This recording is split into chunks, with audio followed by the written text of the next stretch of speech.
Do you know that like all of this is recorded? Of us talking right now? Mm-hmm. Oh, I did not. Hi, That hey must be. everybody. Wait, like it's live? People can hear Mm-hmm. us right now? Yeah, Oh, crap. because the lag.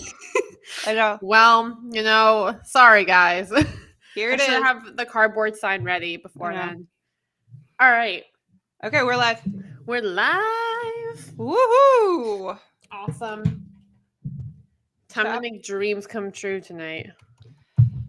Chapter 5. Okay, so I'm gonna put it in the chat or in my chat that we'll read all comments at the end. Sounds I good. had to like move my microphone. I'm sure that sounds fantastic. Okay, hold on. All comments will be what's the word? All comments will be addressed or the end. All right. You ready? I'm ready. All right. Hello, everybody. Welcome back to Ignited, where we will leave you feeling remoralized and re-energized. I'm Ashlyn. I'm Brittany. And today we are talking about, what chapter is it?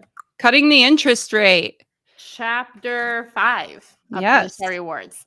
So in our typical book club fashion, it's time for our mostly coherent, slightly chaotic timed summary. 2 minutes, right? That's also another really great t-shirt that we should have, Brittany. Mostly coherent, somewhat chaotic. Oh, I like that one. That one's a good. I'm gonna write that down. Yeah. I like. We're gonna have like a whole series of Ignited merch that we will release at some point in time. Oh my gosh. Of all these sayings. I think we should really invest in like mugs. Yes. Yeah. Or if we have like the cups for water too, because I always have my drink here, and then we can hold it up. Yes. Somewhat. Wait. What'd you say? Somewhat coherent. Mostly coherent. Yes. Slightly chaotic or something like that. I like slightly chaotic. Oh gosh, these are gold nuggets. Okay, mostly coherent. All right, let's do this. 2 minutes. All right, you ready? You're ready? Yeah, I'm. I gotta get my timer up. Boo boo boo. Ooh, okay. To see, it was all ready to go. Let me know. I'm ready. All right.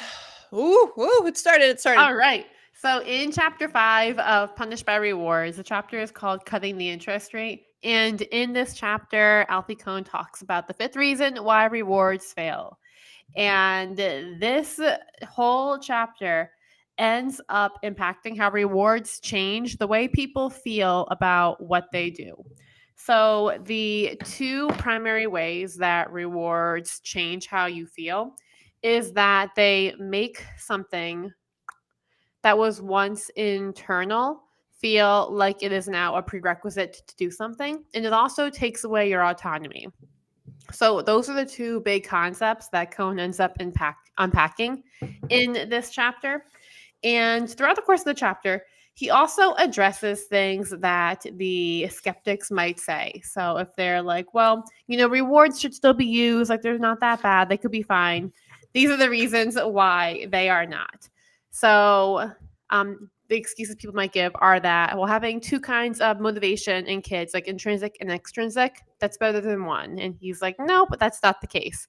People also could say that it's not bad if rewards are not permanent and we can take them away. And Alfie Kohn dismisses that too.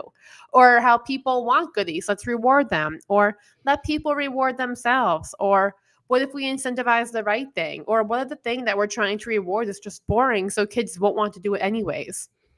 He ends up unpacking all of these excuses throughout the chapter and then ends by talking about, well, if you have to use rewards, this is how you should do it, but really try not to use rewards. And then he kind of ends with two bombs at the end of the chapter about how, I feel like they were bombs, about how schools should get rid of award ceremonies and banquets, and that there could be a mental health connection between rewards and just how people feel. Boom. Yes, that was great. Awesome. Wait, yes. Okay, cancel. There we go. Dope. Oh, man. Right.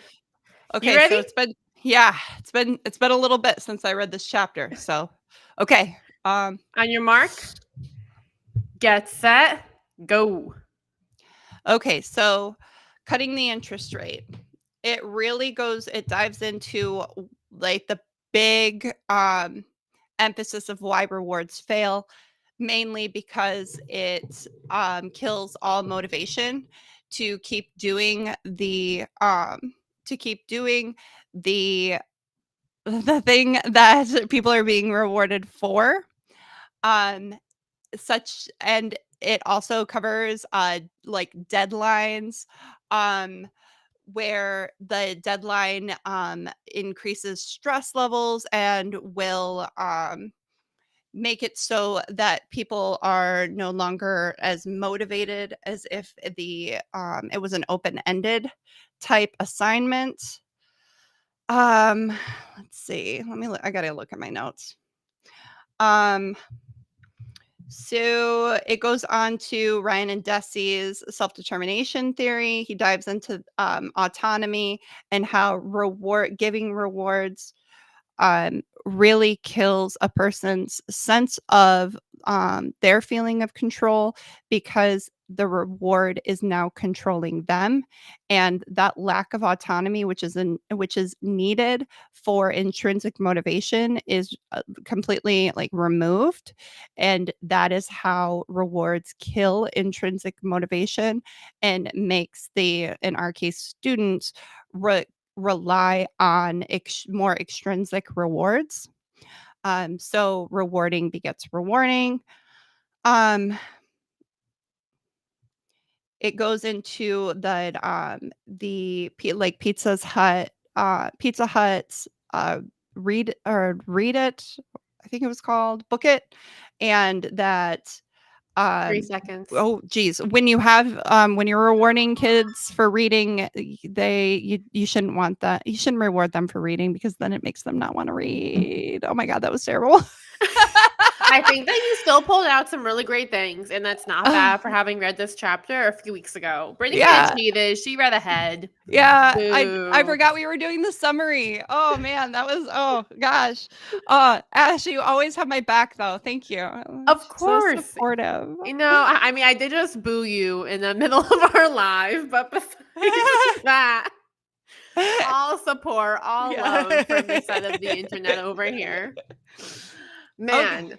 So, in this episode, here's the outline that Brittany and I have prepared for you. We're going to start off by talking about our own experience with losing internal motivation, and then talk about exactly how rewards kill intrinsic motivation, the things that suck about extrinsic rewards, the excuses people have for why they want to keep going with them, and then what Alfie says about, well, if you got to use rewards, this is what you should do. And I want us to touch upon, too, those bombs that were dropped, like the last few paragraphs of the chapter about no awards and banquets for schools, and the mental health connection between rewards and your mental health. So that's the outline. And of course, we'll also do some action tips for you guys based on our reading today.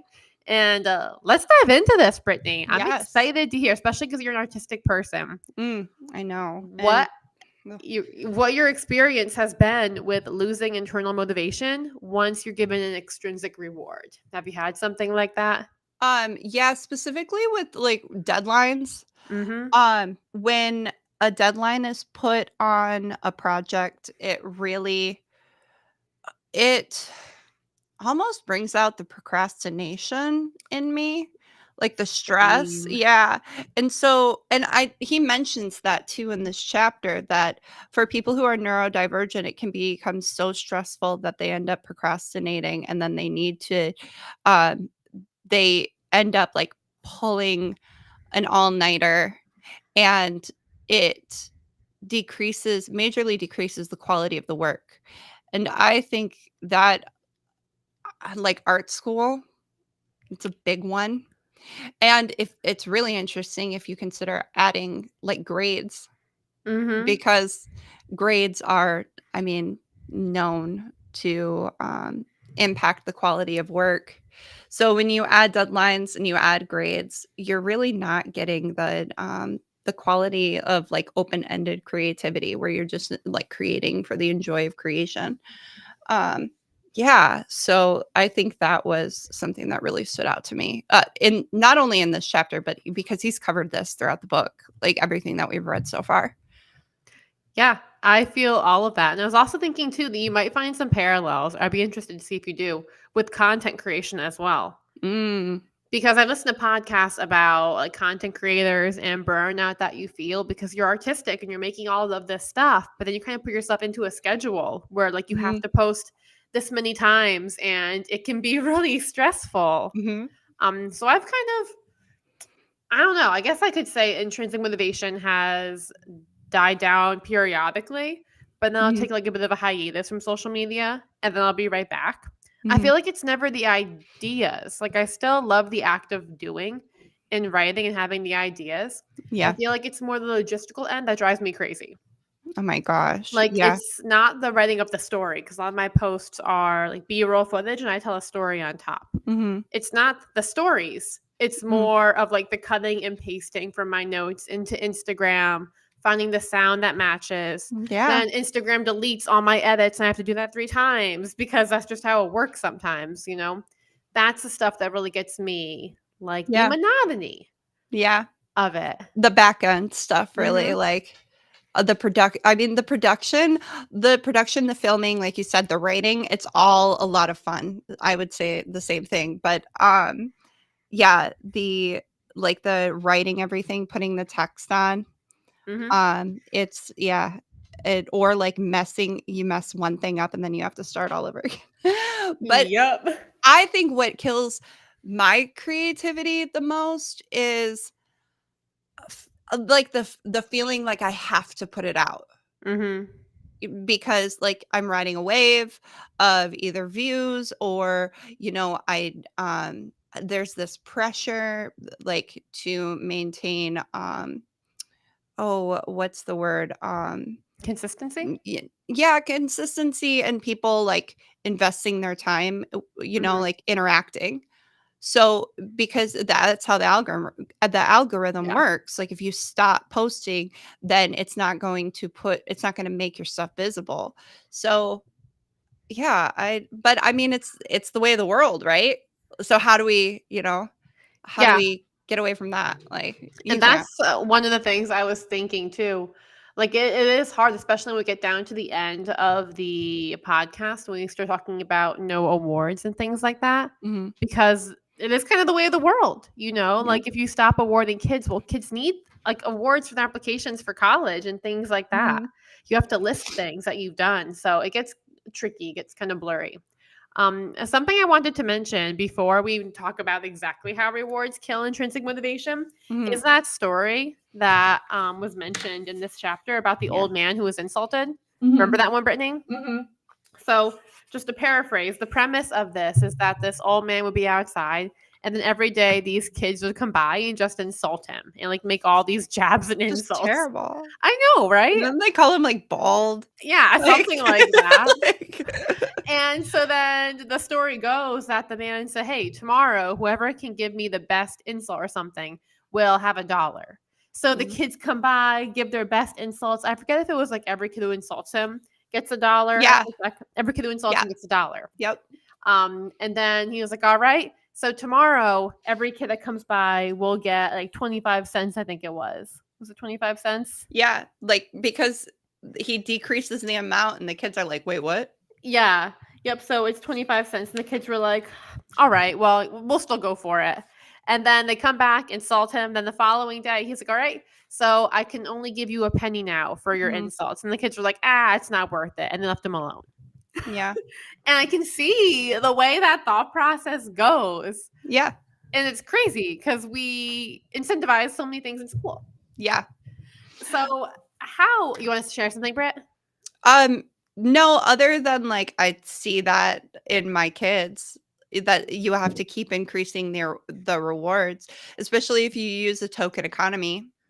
Like, what they do for, like, we call them Panther Paws, what they do for 5 Paws, the 5 Paws become ineffective, and then you've gotta start increasing it to 10.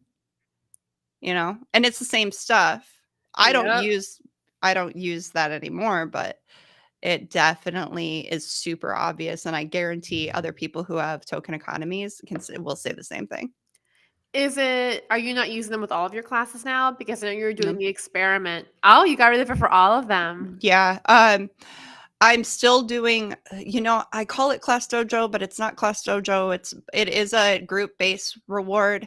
I'm still doing that with a few of my classes, but the class that I took away PBIS for, that was really interesting because we got to the point where they're doing self-reflections and the sheet ran out because I was only going to do it for 3 weeks.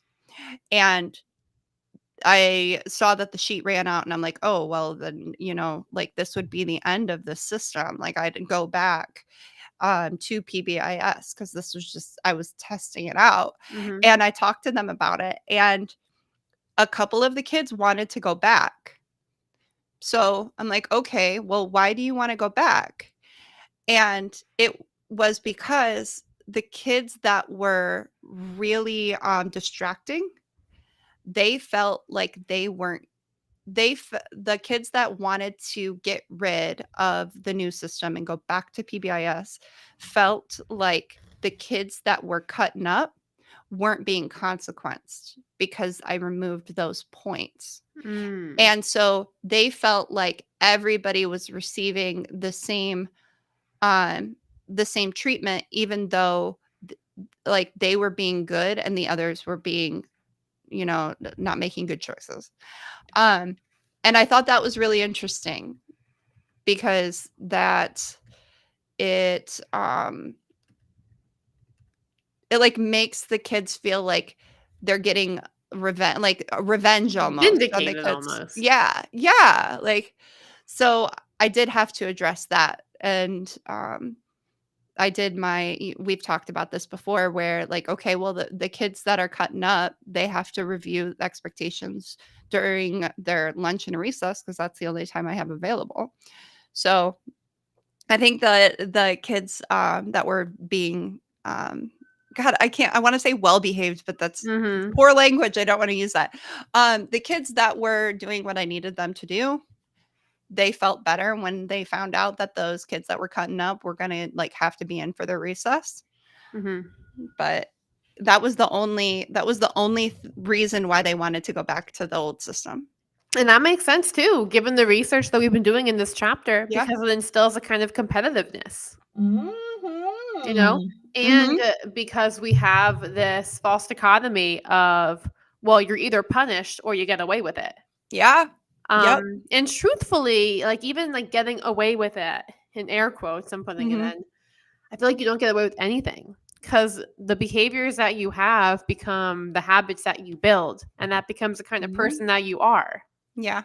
So, okay, sure, maybe you get away with calling somebody names, but how's that going to affect you in life if when you feel triggered, you insult people? Right. What are you going to get away with? Like, how Yeah. is that going to affect your relationships and your family and your friendships? Yeah. That's a difficult conversation to have with one younger kids Yeah. and concrete thinkers. Mm-hmm. Like I was talking to you about a student of mine that has ASD and it's really hard to be abstract like that. Like, well, in the future when you have relationships and they can't escape what is being done to me right now, you know? Mm-hmm. Yeah, that's true. But yeah, I think it's interesting and I think it's going really well and I plan on like phasing out PBIS in all of my rooms definitely next year. That's awesome. Yeah. Yeah. I love that you're doing this experiment with us too while we're doing the book club. Mhm. Yeah. So now let's talk about how rewards exactly go about killing intrinsic motivation. And I have a quote from page 74 Mhm. that kind of encapsulates a lot of that for the audience who maybe hasn't read along with us. Mhm. So it says that a single one-time reward for doing something you used to enjoy can kill your interest in it for weeks. So that one-time reward. It can have that effect on a long-term basis, in fact, even if it didn't seem to be controlling your behavior at the time you received it. The reward may also spill over to spoil your attitude about brand new activities, in effect, making you more dependent on extrinsic incentives generally. And just as you don't have to be the one smoking a cigarette in order to be harmed by it, merely watching someone else get a reward for engaging in some activity can have at least a temporary motivation killing effect.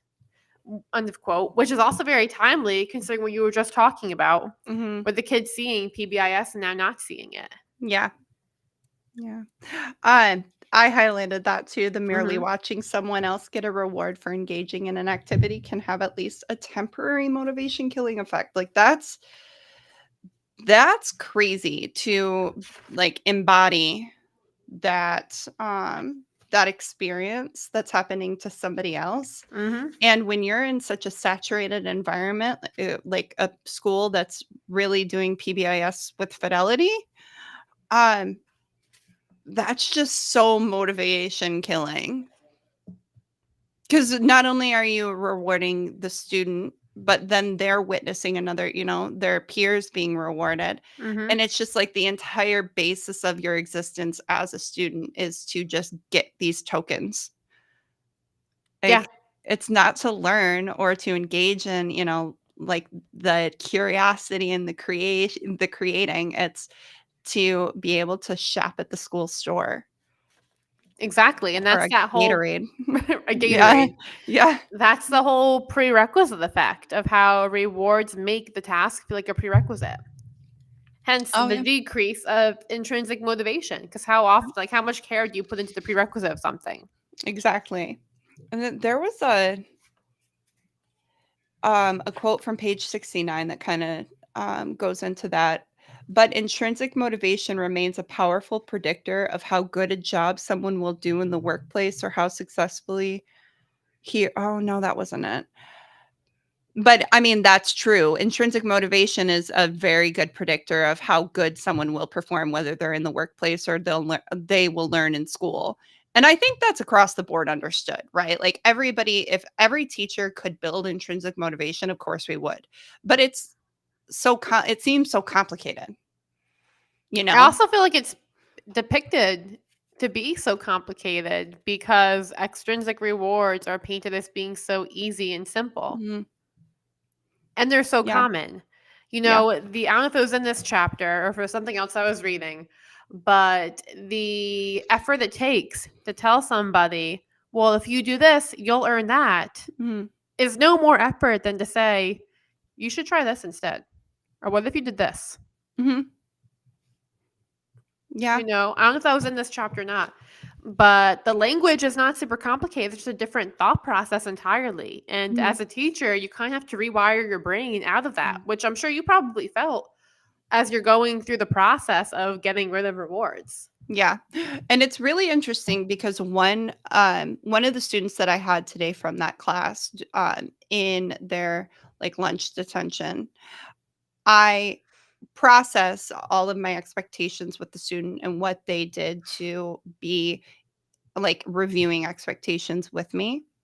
And so I asked them, okay, why are we here, or why are you here? What happened? What'd you do? How did that affect others? And the student couldn't name it. Boom, boom, boom.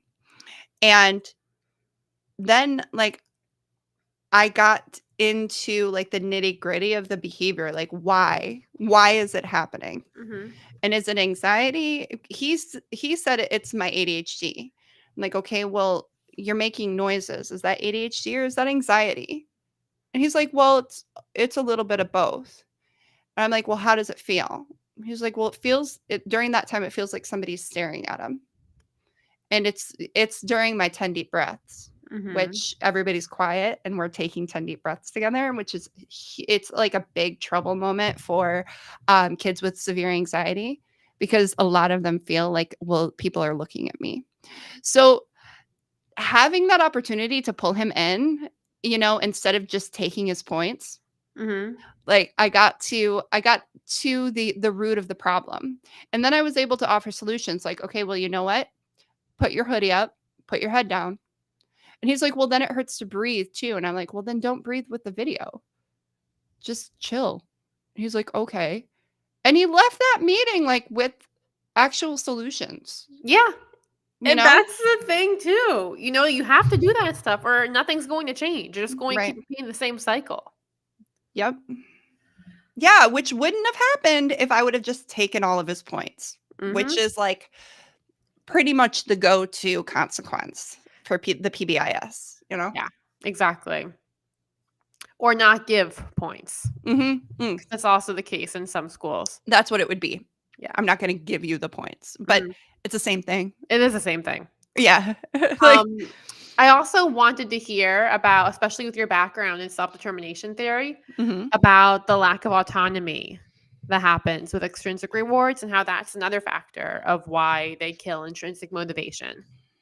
Okay, so for self-determination theory, you have to have 3 needs met: belonging, autonomy, and competency. Really, I wanna say autonomy, belonging, and competency because that makes it easier to remember because you have A, B, C. Autonomy, belonging, and competency. Autonomy is how much control do you feel like you have over your choices and your future. When you're rewarding, you are completely taking away the student's feeling of control because one, you're putting a stipulation. If you do this, then you're going to get this. That is compliance based, and you are kind of you're manipulating the behavior. You're manipulating the student to get them to do what you want them to do, which is the opposite of autonomy. So when you take away one of those 3 belongings, you compromise those needs that need to be met for intrinsic motivation. And that's what Cohn really got into was with Ryan and Deci in this chapter, who are the founders of self-determination theory. Um, yeah, you have the prerequisite. Is that what you were is that what you were referring to? Was Ryan and Deci? I think that was the research that was referenced for that one. They were No, yeah. all over this chapter.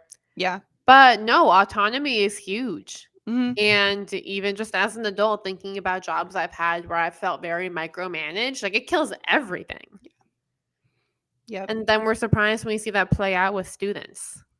Yeah. Yeah, I think we get far removed from what it feels like to be a child and to Mhm. feel that powerlessness. And then it kind of becomes like, well, I guess it's like project management or chaos management. It almost feels like we treat people as objects and that we need to run smoothly in order for our job to go well. Mhm. But we don't work with inanimate objects, we work with humans. Right. And their days vary, their emotions vary, their experiences vary. They have trauma and lived experience just like us. Mhm. So that need for autonomy to see them as a full person and who they are, that is paramount. Yeah. And that's also trauma informed practice too, right? Right. Well, I'm interested. So you practice conscious classroom management. And what does that say about autonomy? Sorry, I muted myself when you're Uh-huh. talking. So try to give it, right? Like Mhm. everything aligns with the research that we're doing. Try to give it and give the kids control and agency whenever they can. So, like, even right now in my classroom, we're working on partnerships and talking to the kids about, okay, I can pick your partnerships, but I Mhm. want you to pick somebody who you think you're going to work well with. And maybe it's your best friend, but maybe it's not, and that's okay. You want to be able to pick someone where your skills can shine through, their skills can shine through, and then you can create something you're proud of. So we've been going through this process now of being like, okay, maybe it's not best if I work with my best friend because I might get just more distracted there. And then the kids realize that and they're like, all right, how about we don't work together for this one? I still love you, you're still my bestie, but let's not work together. I'm going to do this with somebody else. Or they choose to work solo. But this is like gradual things I'm doing. And when I first started this, they were automatically like, oh, let's go pick our best friend. And so it's very easy when that happens to be like, all right, reel back everybody, all of a sudden everybody's partnership again because I want things to go smoothly. But then kids aren't going to learn how to pick somebody they work well with and manage those interpersonal skills and to know themselves too. So this has been the past couple of weeks that we've been doing it. I'm on break right now because we have February break in Massachusetts. But I already see it working well. And even the kids who at first, like my silliest kids who are more likely to get distracted, they're coming to me and they're like, yeah, I think maybe I shouldn't work with this person too much on projects like this because it's just hard for me to focus. And I'm like, yeah, that's fine. Like, it's not a big deal. Like, I'm glad that you know yourself. But giving them the opportunity to know that for themselves and to come to that conclusion on their own, not be told by an adult, that's impactful for them. So I think that now that you mentioned that, that is one of the biggest things that I've seen in the class that I removed PBIS from, is that they're one, I am more comfortable with letting them fail so that Mhm. they can learn Yeah. because I'm no longer prompting. So the natural consequence is really emphasized. If you sit there and you goof off, you're going to not get that studio time at the end of class that you really like enjoy. Mhm. And you're going to end up like owing me time during your recess or your lunch because that's the time I have available. And so I don't prompt anymore. I just let that happen. And now they're starting to correct themselves. Mhm. Like I see it in their face because I'll just stand there. I mean, I'm cool, right? Like I don't have to, I can just stand here and wait. And as I stand there, they start looking at me and then they recognize what they're doing and they self-correct. Exactly. And then one of my favorite things I've been doing lately too is saying, so what's your plan going to be? Mm, So if you and Brittany were working on this and your goal was to be done through step 6 today, you're not done. What's your plan? Because tomorrow we start step 7. And they're like, I guess we'll do that home tonight. And I'm like, yeah, that'll work. Like, you'll be caught up. I wish you didn't have to have homework. Maybe tomorrow you could do something different. What could you do differently? mm. But like putting the ball just repeatedly in their court, I feel like it's a lot of deflecting. Like, I'm Yeah. deflecting, taking their autonomy. It's like, nope, I'm not in charge. Take that. Nope, not in Yeah. charge. You take that. And it ends up being like a lot less work. Exactly. And a lot less pressure and stress. And then Mhm. it also takes away the power struggle. Yeah. Because I'm not trying to control you. I don't control you. You control yourself. What are you going to do about that? And I've had a lot of teachers like message me about what they should be doing in their classroom with certain students. And Mhm. it seems like a lot of these kids would be identified as ODD, which Mhm. is oppositional defiant disorder. And PBIS does not work with ODD kids. In No. fact, the class that I took the class that I took PBIS away from has two students that I would ODD. Yeah. And those students are thriving Yeah, because and I'm that's the like, thing "Oh, yeah, too. And do conscious what you're gonna classroom do." management, yeah, Like, and conscious classroom yeah. management is just like that too. Like, I've had students who in every other class, they give the teacher a run for their money, and it's Mhm, constant power struggle. But mhm. there's no power struggle because 'cause I'm trying to give them power. Yep, yep. Yeah, Exactly. and everybody's like, "Well, you just let them, do what they want." And I'm like, "Well, it might look like that if you're passing my classroom and I'm just standing there while they talk, but they're going to get that natural consequence. I'm just Mhm, not gonna stand there and be like, 'That's irresponsible. That's your responsible point. mhm. That's not safe. That's your safety point.'" Like, Yeah, or what I they might know. say is like, "Hey, and it looks like you might need some support with this right now. Do you want my Mhm. help?" Oh, yeah. And positioning that differently and not like, "I'm Mhm. trying to control your every move, but I'm here to help you succeed. So do you want my Yeah. insight?" Yeah. I'll say, do you need something from me? What can I do to help you? And there's another thing that I said. I actually said it today.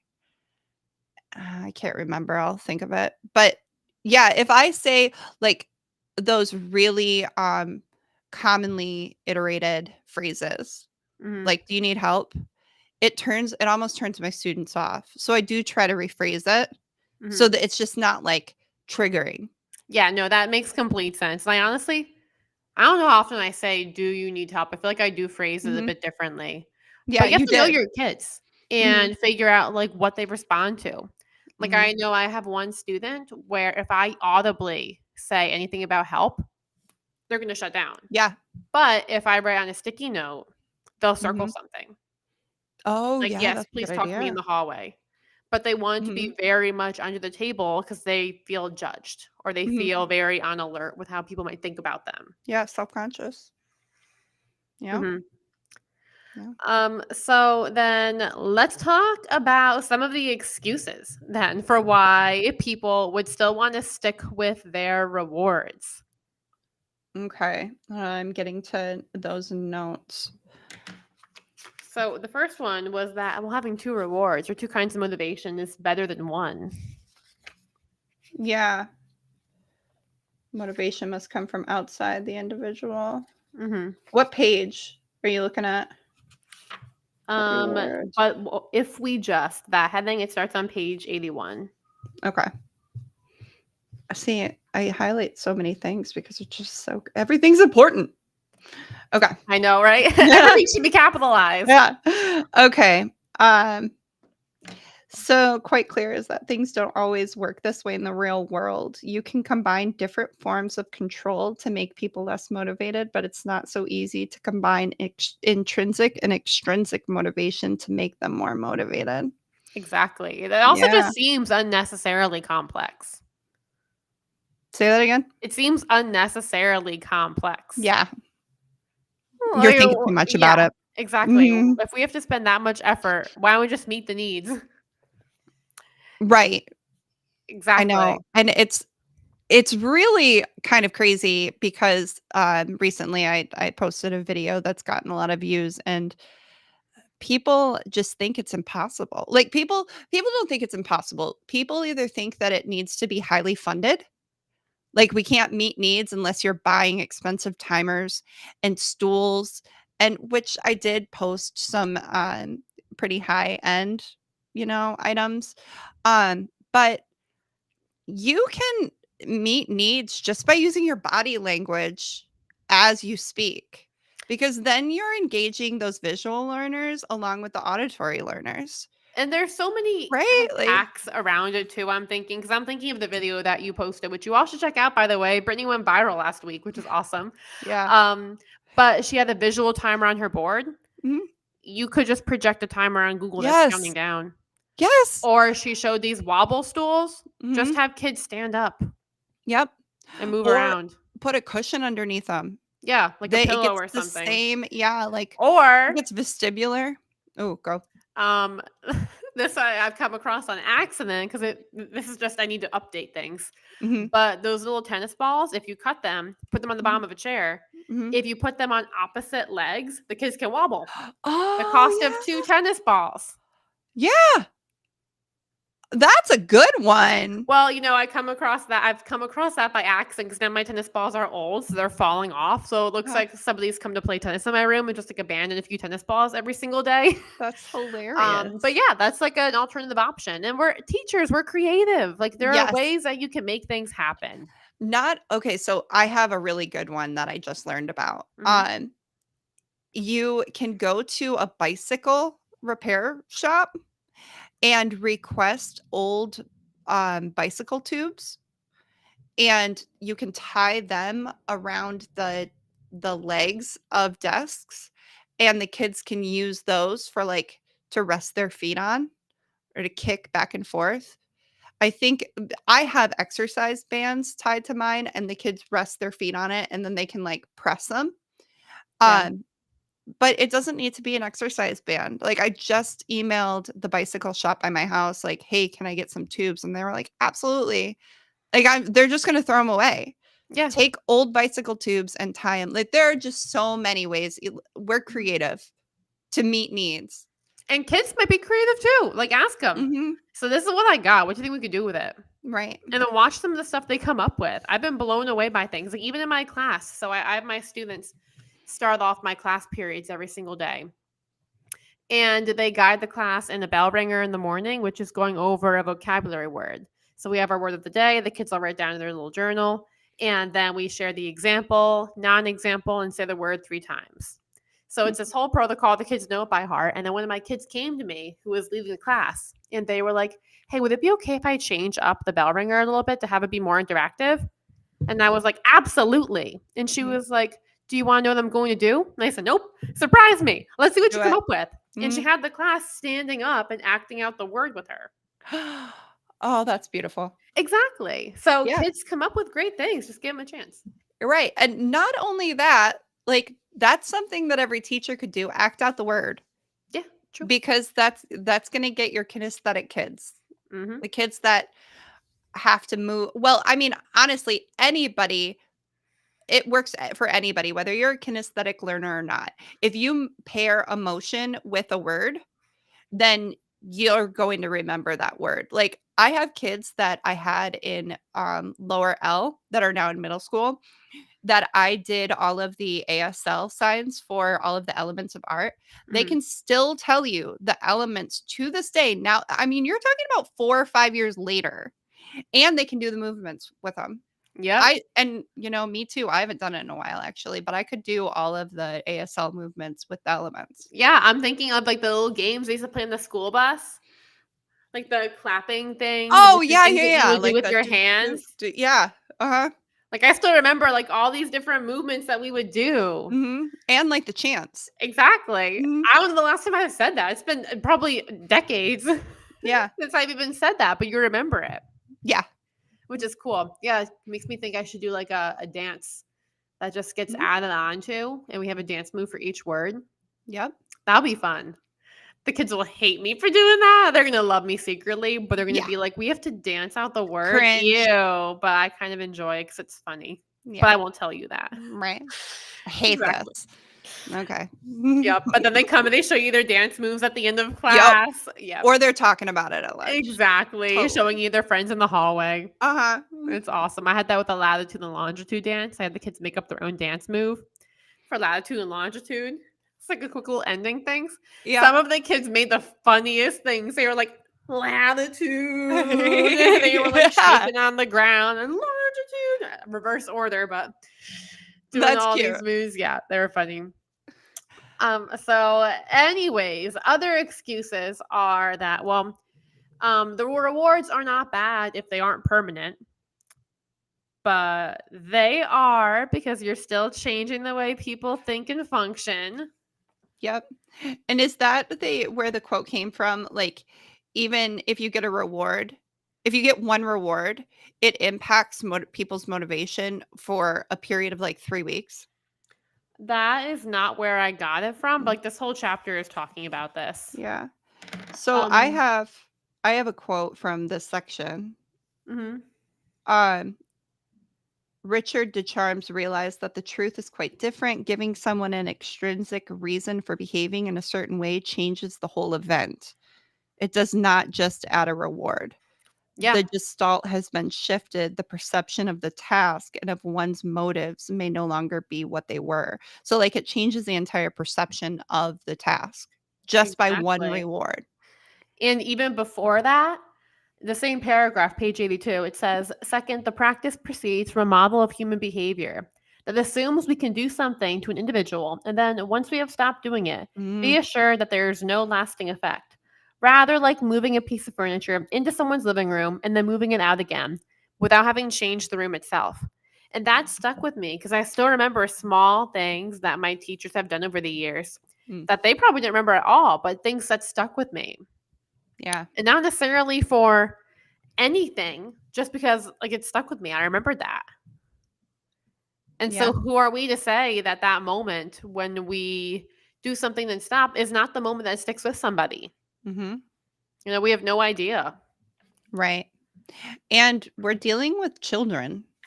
Yeah. Like, it's things that seem non what's the, quintessential? Like, just, Mhm. things that you wouldn't think a lot about. Arbitrary. Arbitrary. Um, it's it's gonna impact the child more because they've had fewer experiences. Their brains are developing at much faster paces. Things just seem bigger to them. Yeah. True. I don't know. It's that Then chemistry brain chemical brain chemistry. Chemical brain chemistry. Yeah. Dr. Brittany back with Brittany another 101. lesson on chemical brain Brain chemistry chemistry. for us. Yeah, I thought I did a pretty solid job. I'm gonna have to re-listen to that. I think you do. I think that you always do a pretty solid It's job. gonna be on a mug. That's our next Chemical t-shirt. We do brain. a Yeah. pretty solid job, but like the qualifier, Yeah. pretty solid. Like It's we're not pretty gonna go solid full job. solid there yet, but it's pretty solid. Right. And then the other argument is that Oh. let people reward themselves. Yeah. So Yeah. like they pick their rewards to give to themselves. So do you wanna read a quote? Sure. This one comes from page 84. In practice, many behaviorists have tried to devise a way by which people can be made to do what the controller wants while letting them pop M&Ms into their own mouths. That is, allowing them to choose how or when to reward themselves. Notice, though, that the ultimate goal is still compliance, and the process is therefore no less likely to be experienced as controlling. I like it because we have the same things highlighted. Yeah. Makes sense. Like you're still controlling people. It may have a different kind of a different color bow on it, but it's still controlling. Yeah. Because it's still compliance. Yep. So I have it's in the next paragraph. Mhm. Even when the objective isn't necessarily to conform to another person's demands, people can and presumably do pressure themselves in much the same way that they can be pressured by external events. And the results of controlling themselves in these ways are similar to the results of being externally controlled. Yep, we highlight the same exact thing, Brittany. Yes, yes. So I think that's really really interesting because even when you have the autonomy to set the reward and the timeline, you're still putting this external pressure, which is why last episode I was talking about the chemistry of the brain, right? Chemical brain chemistry. And I was talking Chemical about brain chemistry Yeah. 101. I know. I was talking about how I think that giving rewards increases dopamine, like similar to what you would see with somebody who has a gambling addiction. Like Mhm. they just need that increase. Yeah. Like it needs to be increased each time they participate. And it's increasing cortisol levels because of the stress. Like there's a stress response. So whether you're experiencing a reward from another person or you're putting that stress on yourself, there's still the stress response and that response is the same. And so you're going to have that stress response. Like it's going to be stressful. Exactly, which is what also connects to what we started talking about with our content creation and the schedule Mhm. that we put ourselves under. Oh yeah, yeah. You know, We you're are doing that still doing that to yourself. to ourselves. Yeah. And it's like I can't stop. Yeah.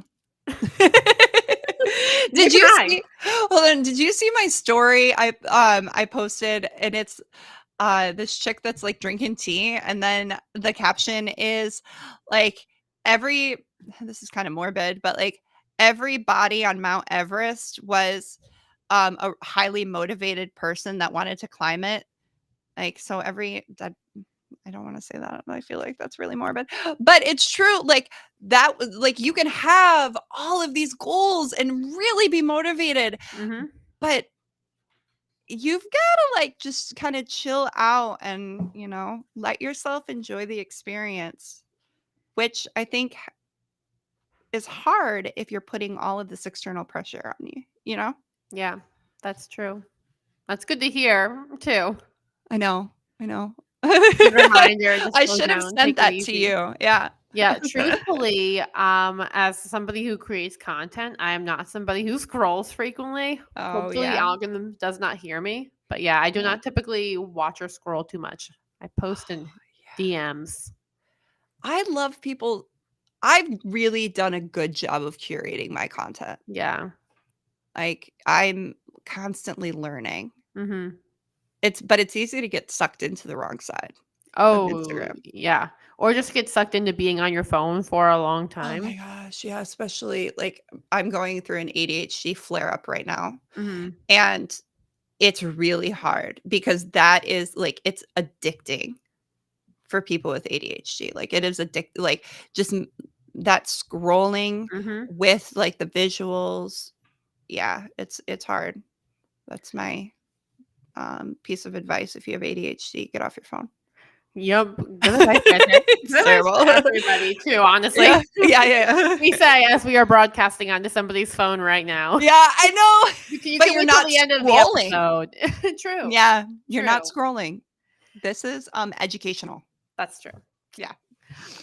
So then the other excuses are to incentivize the right thing. So instead of putting the emphasis on do X to get Y, incentivizing the outcome that you want to have. Wait, what? Isn't that isn't that just, like, incentivizing? So yeah, but you know how it was like with the pizza campaign. If you read a book, Mhm. you get a pizza. It's more Yeah. like if you eat a pizza, you'll get a book. Oh, yeah, yeah, yeah, yeah, yeah. So it's flip-flopping them. Right, right, So that's also not very effective, and your time would be better spent just supporting people, right. just by giving a book. So, I think that was actually pretty powerful because especially with Book It, you did Mhm. see a lot of kids, which I talked about last episode, a lot of the kids were choosing, like, shorter text Yeah. or easier text, and it's because they wanted to get the pizza, Mhm. and it made, like, people's motivation for reading, which it reduced people's motivation, the kids in my class definitely, um, and it kind of, like, it made me lie. Oh, I just lied. I just said because I wanted to read the bigger books, Mhm. but I wasn't gonna get as many points. I wasn't gonna get as many. I think it was like markered or like a hole punch. Yeah. I mean, it impacts the quality of work, which we've seen.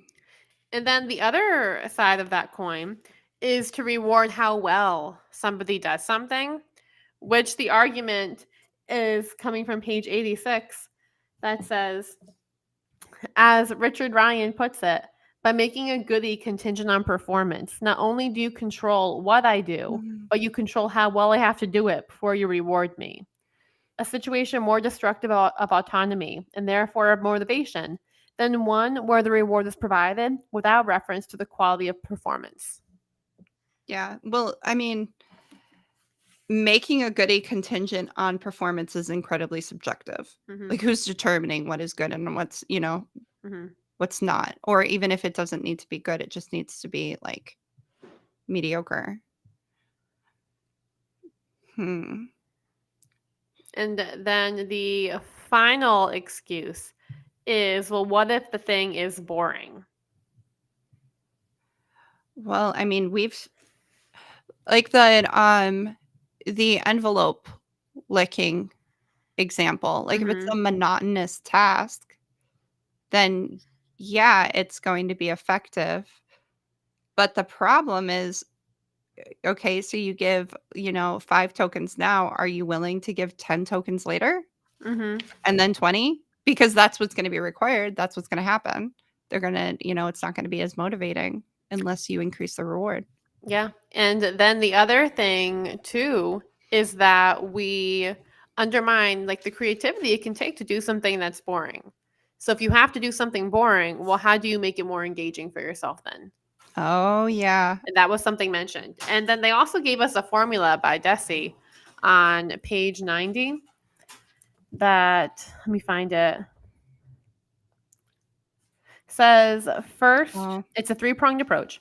Mhm. First, imagine the way things look to the person doing the work and acknowledge candidly that it may not seem especially interesting. Second, offer a meaningful rationale for doing it anyways, pointing perhaps to the long-term benefits it offers or the way it contributes to some larger goal. Third, give the individual as much control as possible over how the work gets done. Yeah. So that's the Which alternative. increases creativity. Like, have you listened or heard any of the theories of why children should be bored? I've heard some stuff, yeah. Yeah, like that is pretty much what he's talking about here. Because when you're bored, your mind can wander. Mhm. So it might be a super monotonous task, but it does give you an opportunity to let your mind wander and think creatively. Or Yeah. like, let's say that you have to do something that's really boring and you make it a game. Like that is a creative way to do a monotonous task. Exactly. Um One thing I do want to add, because Ryan and Desi, when they define competency, it's not just how well you can. I think it's in competency. It might be in belonging. But it's the sense of how much do you as an individual contribute to your community? Like how important do you feel your role is? And with Yeah. this three-pronged approach, it addresses that. Because when he says second, offer a meaningful rationale for doing it anyway, pointing perhaps to the long-term benefits it offers. Like, how does it help the people around you? How does it help the community? And that increases that sense of, I think it's belonging, that sense of Yeah. contribution, which increases intrinsic motivation because that's a part of their theory. Mhm. No, everything connects. It It all does. comes full circle, and that's why I think it's so important that we're talking about this because it helps every aspect of Mhm. education. Um, and then the last excuse, I think it may have said last excuse before this one, but this is the actual last excuse, is that some people are just more extrinsically motivated than other people, so you have Oh, to yeah. use rewards. And I've heard this Mhm. before. Have you heard this before? I mean, yeah, because I Mm. think that if you would have taken the situation with my students that I removed PBIS for, Mhm. if you would have taken that situation at face value and you wouldn't have dug deeper, then it would have come off as like those kids need to be rewarded. They said that they wanted the PBIS system back Mhm. because, what did he say? Like he was kind of beating around the bush. Like I had to So, kind of like, dig it out of kids him. don't get away with stuff. Yeah, yeah. Mhm. But um at face value, he said that he wanted the rewards back, right? Yeah. So I think when people are just asking students, one, it's what students are used to. It's all they know. It's they have the language to talk about it, right? So it's very easy to say, well, kids want to be rewarded. Well, maybe they only want to be rewarded because that's the only system that they understand, And, yeah, right? that they've been exposed to. Mhm. And that's one of the quotes too from page 91. Well, actually, two things I want to share because for Mhm. those kids who it seems like they need this extrinsic motivation, Cohen points out, well, where did this disposition come from? And what are our long term goals for people, particularly children, Mhm. with respect to motivation? So, Yeah. what do you actually want to do? And then the quote that really resonates with what you just shared, Brittany, comes at the Mhm. end of page 91. And it says, most American schools marinate students in behaviorism. So the Mhm. result, unsurprisingly, is that children's intrinsic motivation drains away. They typically become more and more extrinsically oriented as they get Mhm. older and progress through elementary school.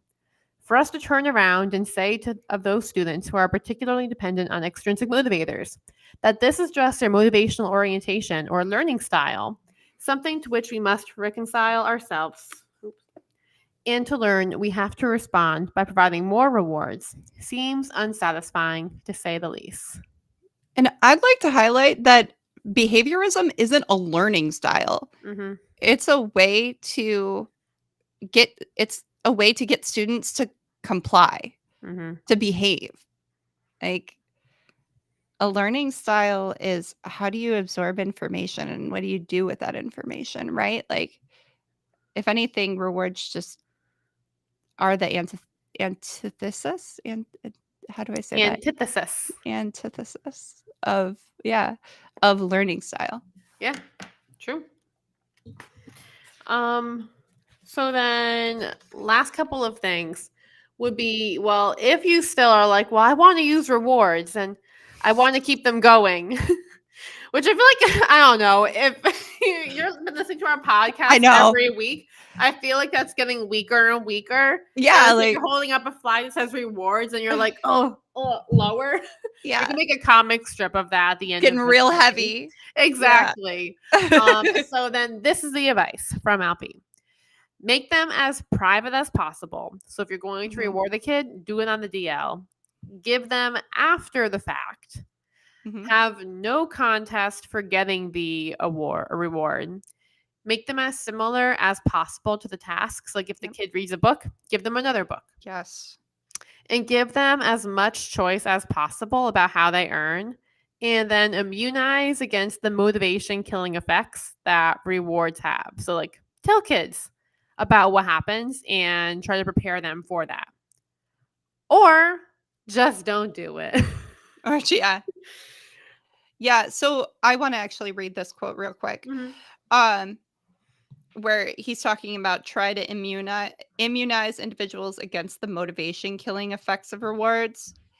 Uh, it's talking about laboratory experiments. So some laboratory experiments have countered these effects by convincing people that they find the task interesting. Which that's weird, and I don't know why I highlighted it, but this next part is good. Reminding them that they used to be interested in it, or training them to focus on what is intrinsically motivating Mhm. about it. So you're not emphasizing the reward. You're emphasizing the student's enjoyment or curiosity or creativity, Mhm. which really, really is important because we don't want to be killing motivation to learn.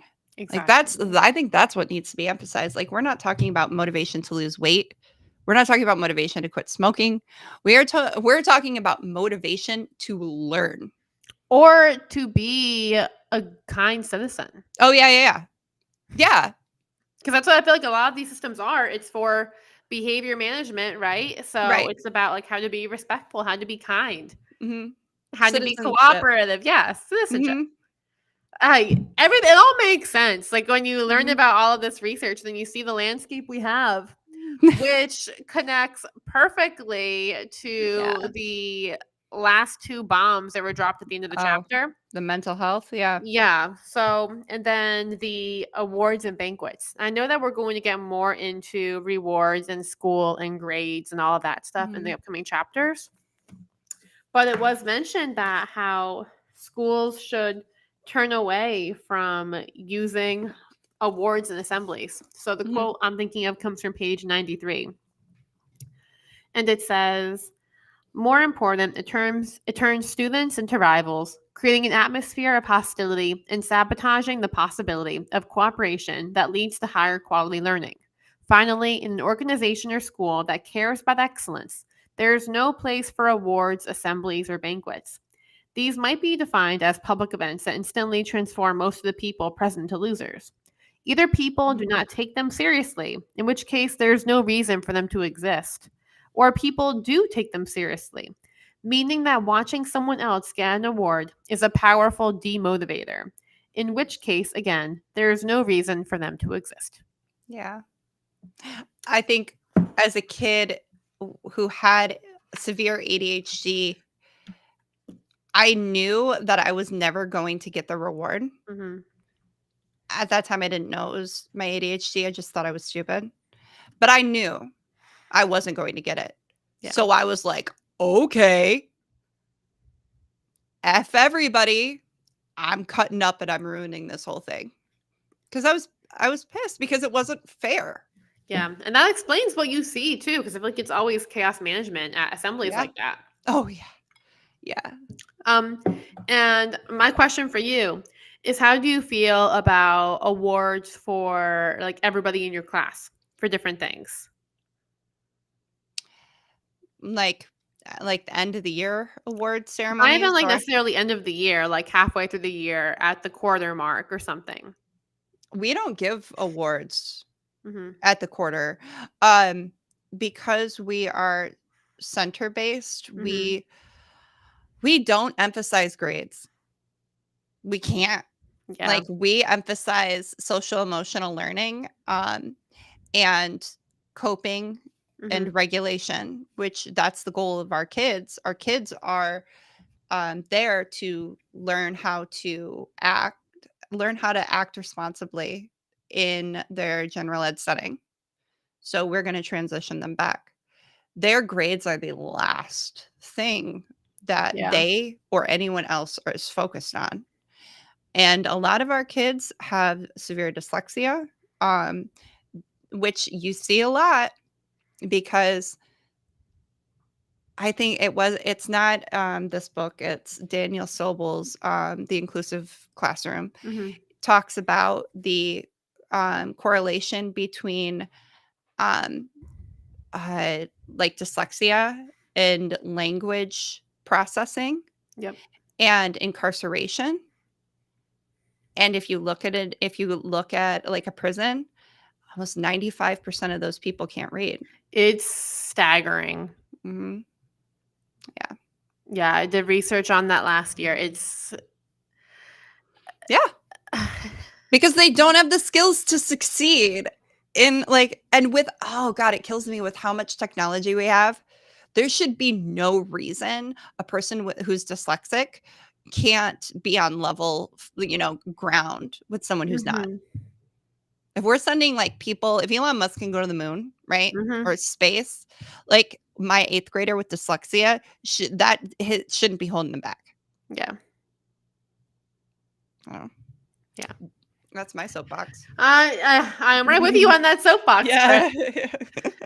So then the last bomb to talk about is the mental health connection now.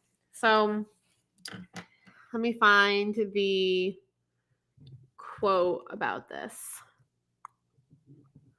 Oh, Okay, I come on. found it. Page Okay. 95.